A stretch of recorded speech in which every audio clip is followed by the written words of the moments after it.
नमस्कार दोस्तों, मैं पुलकित खरे आप सभी का स्वागत करता हूं। टेस्टों के इस श्रृंखला में आज हम आप लोगों के लिए लेके आए हैं पर्यावरण के अति महत्वपूर्ण प्रश्न, जो कि भोजन और उसके अवयवों से संबंधित हैं। ये प्रश्न बहुत ज़्यादा उपयोगी हैं और कई तरह की परीक्षाओं में ये प्रश्न पूछे भी जाते हैं। तो चलिए फिर टेस्ट को प्रारंभ कर देते हैं। पहला प्रश्न आपको स्क्रीन पर दिखाई दे रहा है। पहला प्रश्न है, निम्नलिखित में से कौन सी खुराक में प्रोटीन अधिक मात्रा में नहीं है। 4 ऑप्शन आपके सामने दिए गए हैं। पहला ऑप्शन है पनीर, दूसरा ऑप्शन है दालें, तीसरा ऑप्शन है शुद्ध घी और चौथा ऑप्शन है मांस। तो इसका सही उत्तर हो जाएगा ऑप्शन नंबर सी, घी। क्योंकि जो घी होता है उसमें प्रोटीन की मात्रा कम होती है, उसमें वसा की मात्रा ज़्यादा होती है। दूध से जब हम लोग घी बनाते हैं तो दूध से दही, जो घी बनाने की जो प्रक्रिया होती है उसमें जो दूध के अंदर प्रोटीन होता है वो काफ़ी मात्रा में नष्ट हो जाता है। तो जो घी होता है उसमें प्रोटीन की मात्रा बहुत कम बचती है, लेकिन उसमें वसा की मात्रा बहुत ज़्यादा होती है। तो ऑप्शन नंबर सी यहाँ पर हमारा सही उत्तर होगा। अगला प्रश्न है, रेशम की रासायनिक प्रकृति है। 4 ऑप्शन आपके सामने हैं। पहला ऑप्शन है कार्बोहाइड्रेट, दूसरा ऑप्शन है वसा, तीसरा ऑप्शन है प्रोटीन और चौथा ऑप्शन है वसीय अम्ल। तो दूसरे प्रश्न का उत्तर हो जाएगा ऑप्शन नंबर सी, प्रोटीन। रेशम की जो रासायनिक प्रकृति है वो प्रोटीन है और इसमें 2 प्रकार के प्रोटीन पाए जाते हैं। एक होता है फाइब्रोइन और दूसरा होता है सेरिसिन। इन 2 प्रोटीनों से ये मिलके बना होता है और इसमें ये दोनों प्रोटीन 80:20 के अनुपात में पाए जाते हैं। तो इसमें ऑप्शन नंबर सी आपका सही उत्तर हो जाएगा। अगला प्रश्न है, निम्न में से किसका मूल उद्भव स्थान भारत नहीं है।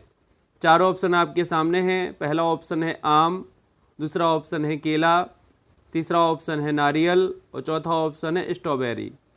तो इसका सही उत्तर हो जाएगा option number D, strawberry. Strawberry जो है ये भारत का पौधा नहीं है, मतलब प्रारंभ में ये भारत में नहीं था, दूसरे देश से आया है।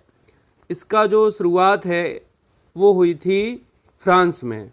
इस पौधे का जो मूल उद्भव स्थान है वो फ्रांस है और फ्रांस में 18वीं सदी के पूर्वार्ध में इसका प्रयोग चालू हुआ था और फिर धीरे धीरे पूरे विश्व में इसका प्रयोग किया जाने लगा।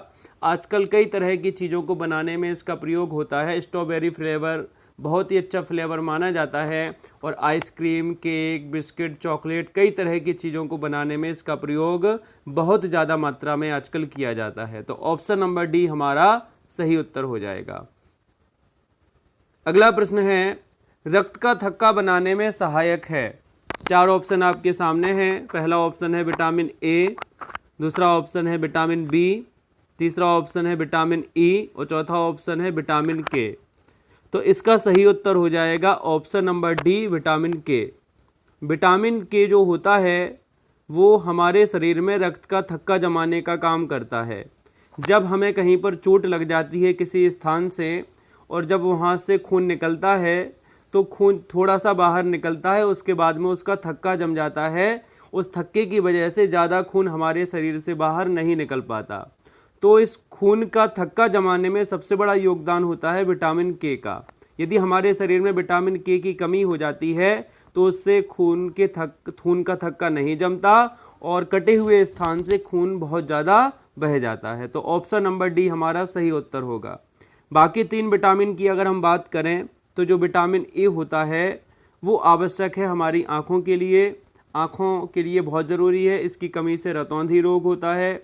वहीं अगर विटामिन बी की बात की जाए तो ये कई तरह के काम करता है, जैसे हमारे खून के निर्माण में इसकी बहुत ज़्यादा आवश्यकता होती है और भी कई तरह के काम ये करता है।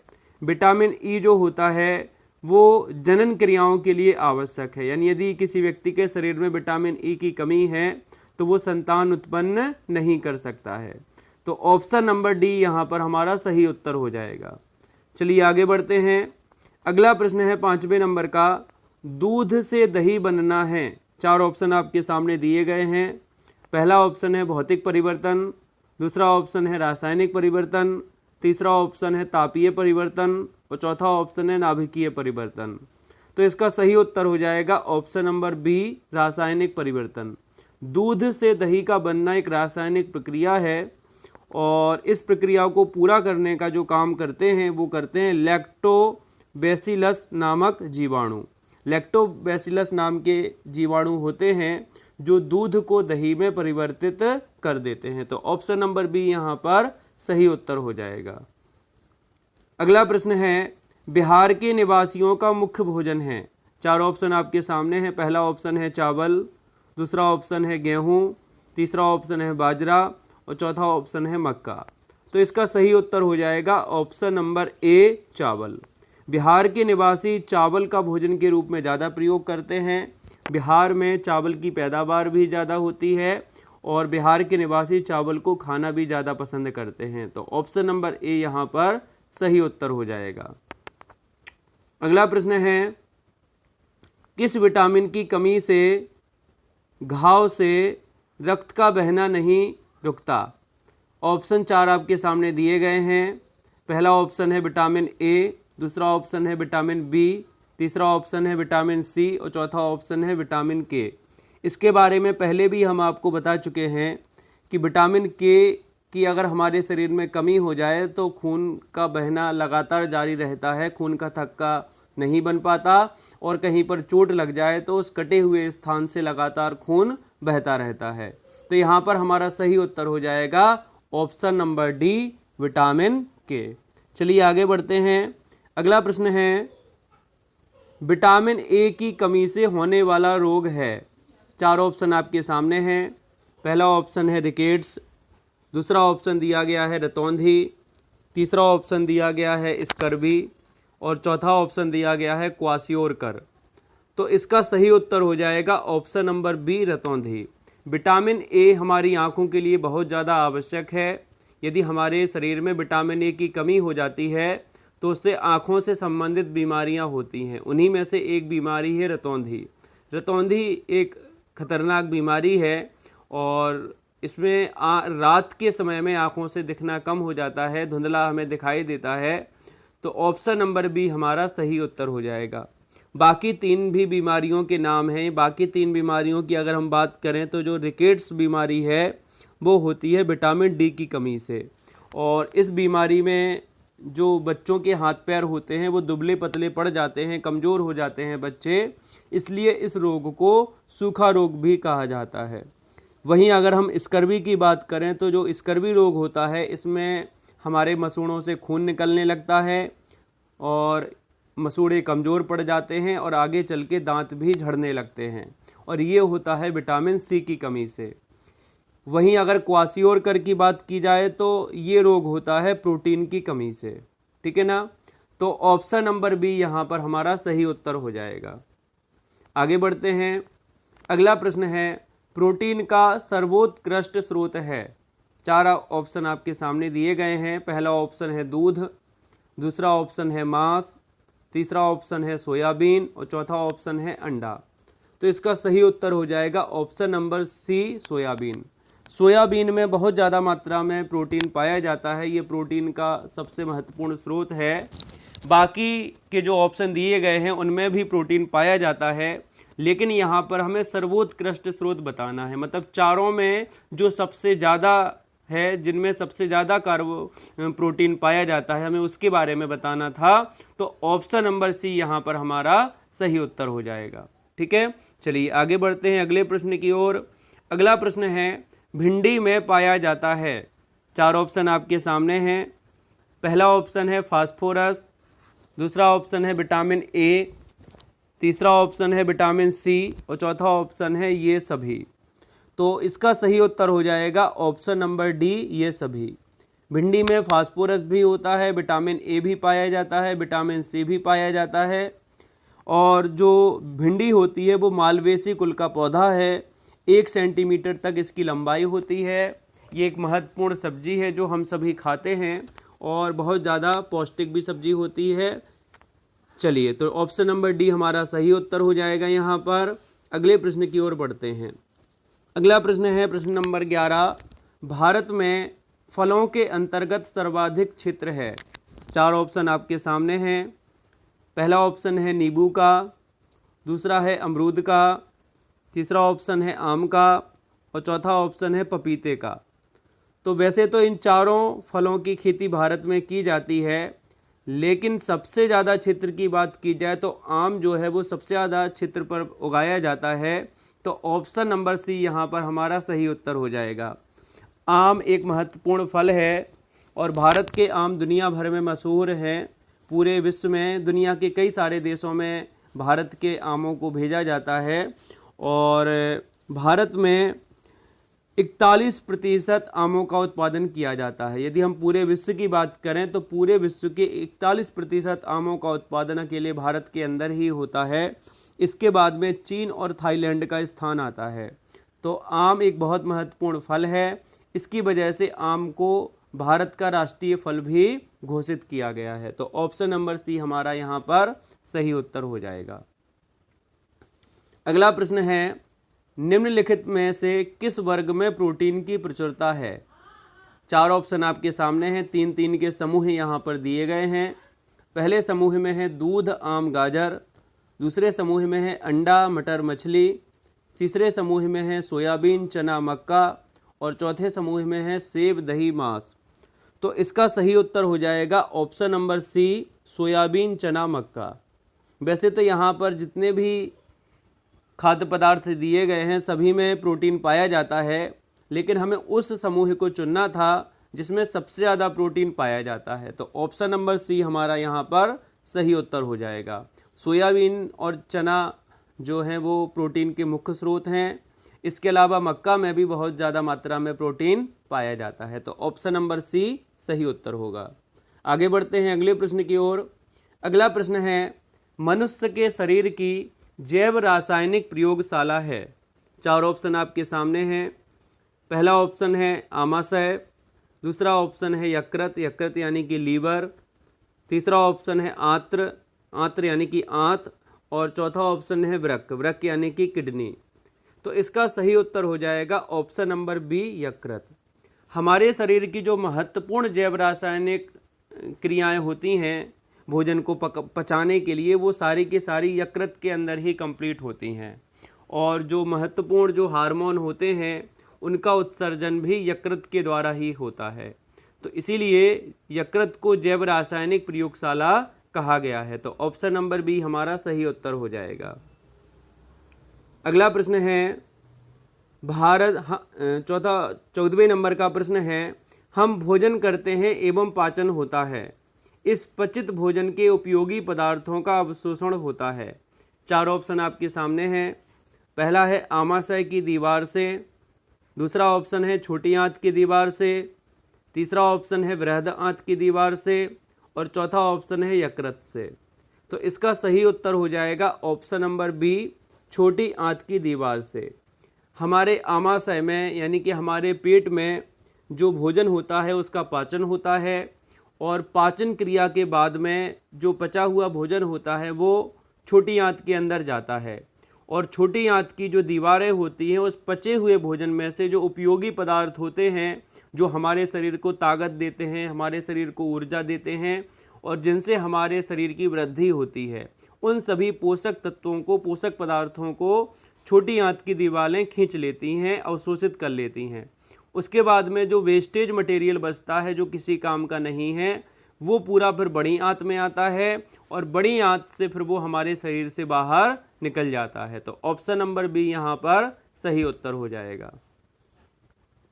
अगला प्रश्न है, नशीली दवाओं की लत को नियंत्रित करने हेतु आमतौर पर प्रयुक्त की जाने वाली औषधि का क्या नाम है? चार ऑप्शन आपके सामने हैं। पहला है फोलिक अम्ल, दूसरा है कोकीन, तीसरा है एस्कॉर्बिक अम्ल और चौथा है पैथिडीन। तो इसका सही उत्तर हो जाएगा option number D, pethidine. Pethidine का प्रयोग नशीली दवाओं की लत को नियंत्रित करने के लिए किया जाता है और WHO द्वारा भी नशीली दवाओं की लत को नियंत्रित करने के लिए इसी दवा की सलाह दी गई है। तो ऑप्शन नंबर डी सही उत्तर हो जाएगा। चलिए आगे बढ़ते हैं। अगला प्रश्न है 16वें नंबर का, निम्न में से कौन सा अलग समूह से संबंधित है? चार ऑप्शन आपके सामने हैं। पहला है आम, दूसरा ऑप्शन है इमली, तीसरा ऑप्शन है नारियल और चौथा ऑप्शन है नीम। तो इसका सही उत्तर हो जाएगा ऑप्शन नंबर बी, इमली। अब इमली इसका उत्तर क्यों होगा ये हम आपको समझा देते हैं। बाकी के जो 3 पौधे यहाँ पर दिए गए हैं, आम, नारियल और नीम, ये सभी के सभी एक बीजपत्री पौधे हैं। आम भी एक बीजपत्री है, नारियल भी एक बीजपत्री है और नीम भी एक बीजपत्री है। वहीं अगर हम इमली की बात करें तो इमली द्विबीजपत्री पौधा है, तो इसलिए ये बाकी के पौधों से अलग है। तो ऑप्शन नंबर बी हमारा यहाँ पर सही उत्तर हो जाएगा। अगला प्रश्न है, विटामिन सी की कमी से होने वाली बीमारी का क्या नाम है? चार ऑप्शन आपके सामने दिए गए हैं। पहला ऑप्शन है स्कर्वी, दूसरा ऑप्शन है बेरी, तीसरा ऑप्शन है रतौंधी और चौथा ऑप्शन है थकान। तो यहाँ पर सही उत्तर हो जाएगा option number A, scurvy. Vitamin C की कमी से स्कर्वी रोग होता है और इस रोग में हमारे मसूड़ों से खून निकलने लगता है, मसूड़े कमज़ोर पड़ जाते हैं और धीरे धीरे दांत भी झड़ने लगते हैं। तो ऑप्शन नंबर ए सही उत्तर हो जाएगा। बाकी अगर ऑप्शन की बात की जाए तो बेरी जो रोग होता है वो विटामिन बी की कमी से होता है, रतौंधी रोग विटामिन ए की कमी से होता है, और अगर थकान की बात की जाए तो थकान के कई कारण हो सकते हैं, तो उसके लिए कोई एक चीज़ हम नहीं बता सकते हैं कि इसकी वजह से थकान हो रही है, उसके कई प्रकार के कारण हो सकते हैं। तो ऑप्शन नंबर ए यहाँ पर हमारा सही उत्तर हो जाएगा। चलिए आगे बढ़ते हैं। अगला प्रश्न है 18वें नंबर का, निम्नलिखित में से कौन स्वस्थ अस्थियों के लिए आवश्यक है? यानी हमारी हड्डियों के लिए कौन से तत्व ज़्यादा आवश्यक हैं? चार ऑप्शन आपके सामने दिए गए हैं। पहला ऑप्शन है पोटेशियम एवं विटामिन के, दूसरा ऑप्शन है कैल्शियम एवं विटामिन ई, तीसरा ऑप्शन है कैल्शियम एवं विटामिन सी और चौथा ऑप्शन है कैल्शियम एवं विटामिन डी। तो इसका सही उत्तर हो जाएगा ऑप्शन नंबर डी, कैल्शियम एवं विटामिन डी। हमारी हड्डियों को मजबूत करने के लिए और हमारे दांतों को मजबूत करने के लिए कैल्शियम और विटामिन डी की बहुत ज़्यादा आवश्यकता होती है। ये दोनों ही चीज़ें हमारे दांतों को और हमारी हड्डियों को मजबूत करने का काम करते हैं। अगर हम विटामिन डी की बात करें तो विटामिन डी की प्राप्ति हमें सूर्य के प्रकाश से होती है। उसी प्रकार से कैल्शियम कई प्रकार के खाद्य पदार्थों से प्राप्त होता है, जैसे कि जो हरी सब्जियां होती हैं, पालक है, मेथी है, और भी कई प्रकार की सब्जियां हैं जिनसे हमें कैल्शियम की प्राप्ति होती है। तो ऑप्शन नंबर डी यहाँ पर हमारा सही उत्तर हो जाएगा। चलिए आगे बढ़ते हैं अगले प्रश्न की ओर। अगला प्रश्न है, निम्नलिखित में से कौन सा रसायन आम पकाने में प्रयोग होता है? चार ऑप्शन आपके सामने हैं। पहला ऑप्शन है कैल्शियम कार्बोनेट, दूसरा ऑप्शन है कैल्शियम हाइड्रोक्साइड, तीसरा ऑप्शन है कैल्शियम कार्बाइड और चौथा ऑप्शन है कैल्शियम क्लोराइड। तो इसका सही उत्तर हो जाएगा option number C, calcium carbide. आजकल आम को जल्दी पकाने के लिए कैल्शियम कार्बाइड रसायन का प्रयोग किया जाता है, लेकिन ये कैल्शियम कार्बाइड रसायन बहुत हानिकारक होता है और इसके ज़्यादा प्रयोग से कैंसर होने की भी संभावना होती है। लेकिन आजकल जल्दी पकाने के चक्कर में इसका प्रयोग कई सारे दुकानदार, कई सारे फल वाले इसका प्रयोग करते हैं। तो ऑप्शन नंबर सी हमारा यहाँ पर सही उत्तर हो जाएगा। आगे बढ़ते हैं अगले प्रश्न की ओर।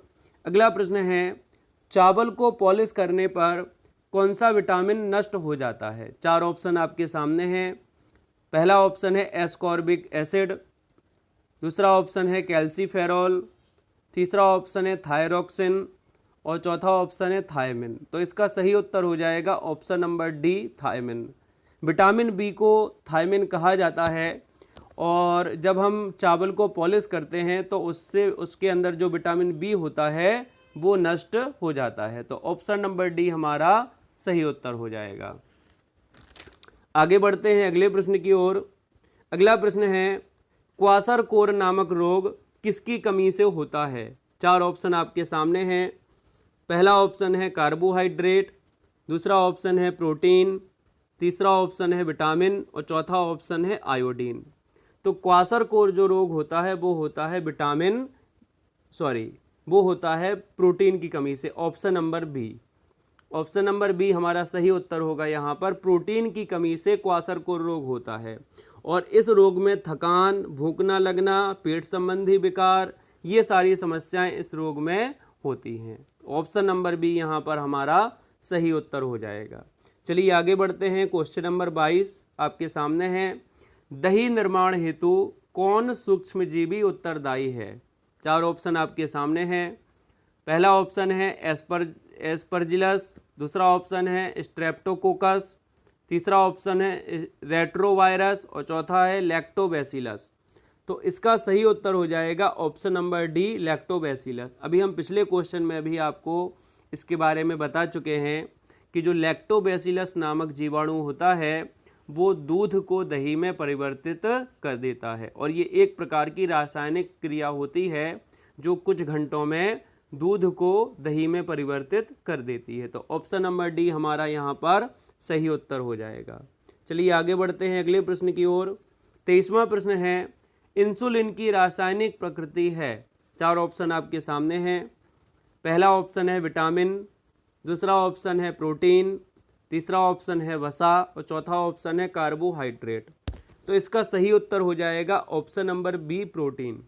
इंसुलिन की जो रासायनिक प्रकृति होती है वो प्रोटीन की होती है और इंसुलिन से रक्त में जो कोशिकाएं होती हैं, जो हमारी कोशिकाएं होती हैं, उनको शुगर की प्राप्ति इंसुलिन के माध्यम से ही होती है और जो हमारी कोशिकाओं को जो ताकत मिलती है, जो बल मिलता है, वो उसी के माध्यम से मिलता है। यानी जो इंसुलिन होता है वो हमारी कोशिकाओं को शुगर पहुंचाता है और उसी शुगर के माध्यम से जो कोशिकाएं होती हैं उनको ताकत और ऊर्जा प्राप्त होती है। और इंसुलिन की कमी से डायबिटीज़ बीमारी भी हो जाती है। यानी जिन लोगों में इंसुलिन का स्राव कम होता है जिनके शरीर में, उनको डायबिटीज़ की बीमारी हो जाती है और इसीलिए जिनके शरीर में इंसुलिन की कमी होती है उनको इंसुलिन की अतिरिक्त डोज भी दी जाती है। तो ऑप्शन नंबर बी यहाँ पर हमारा सही उत्तर हो जाएगा। अगला प्रश्न है 24वें नंबर का। नीचे दिए गए खाद्य पदार्थों के किस समुच्चय में लोह तत्व प्रचुर मात्रा में होता है? 4 ऑप्शन आपके सामने हैं। पहला ऑप्शन है 3 के समूह यहाँ पर दिए गए हैं। पहले समूह में है आंवला पालक गुड़, दूसरे समूह में है आंवला पालक आलू, तीसरे समूह में है आंवला आलू टमाटर और चौथे समूह में है बंद गोभी भिंडी गुड़। तो इसका जो सही उत्तर है वो है ऑप्शन नंबर ए, आंवला पालक गुड़। वैसे तो सभी खाद्य पदार्थों में लोह तत्व पाया जाता है, आलू में भी होता है, टमाटर में भी होता है, भिंडी में भी होता है, लेकिन यहाँ पर हमें बताना है कि जिसमें सबसे ज़्यादा मात्रा में होता है। तो ऑप्शन नंबर ए यहाँ पर हमारा सही उत्तर हो जाएगा, आंवला पालक और गुड़। इन तीनों खाद्य पदार्थों में लोह तत्व बहुत ज़्यादा मात्रा में पाया जाता है। तो ऑप्शन नंबर ए यहाँ पर हमारा सही उत्तर हो जाएगा। आगे बढ़ते हैं और अंतिम प्रश्न आपकी स्क्रीन पर है। अंतिम प्रश्न है, हमारे देश के लगभग सभी भागों में मिर्च का उपयोग भोजन पकाने में किया जाता है। हमारे देश में मिर्च को लाने वाले व्यापारी आए थे। 4 ऑप्शन आपके सामने हैं। पहला ऑप्शन है उज्बेकिस्तान से, दूसरा ऑप्शन है दक्षिण अमेरिका से, तीसरा ऑप्शन है अफ़गानिस्तान से और चौथा ऑप्शन है ऑस्ट्रेलिया से। तो इसका सही उत्तर हो जाएगा ऑप्शन नंबर बी, दक्षिण अमेरिका से। जो मिर्च है वो दक्षिण अमेरिकी पौधा है मूल रूप से और फिर उसके बाद में फिर पूरे विश्व में उसका प्रयोग होने लगा मसालों के रूप में। तो यहाँ पर ऑप्शन नंबर बी हमारा सही उत्तर हो जाएगा। तो आज हम लोगों ने 25 महत्वपूर्ण प्रश्नों को हल किया है। ये सभी प्रश्न बहुत ज़्यादा काम के हैं आप सभी के लिए और कई तरह की परीक्षाओं में इनको पूछा जाता है। आज के वीडियो में बस इतना ही। इसी तरह से आपको नए नए प्रश्न मिलते रहेंगे और आप लोगों के ज्ञान में वृद्धि करते रहेंगे। आज के वीडियो में बस इतना ही। धन्यवाद।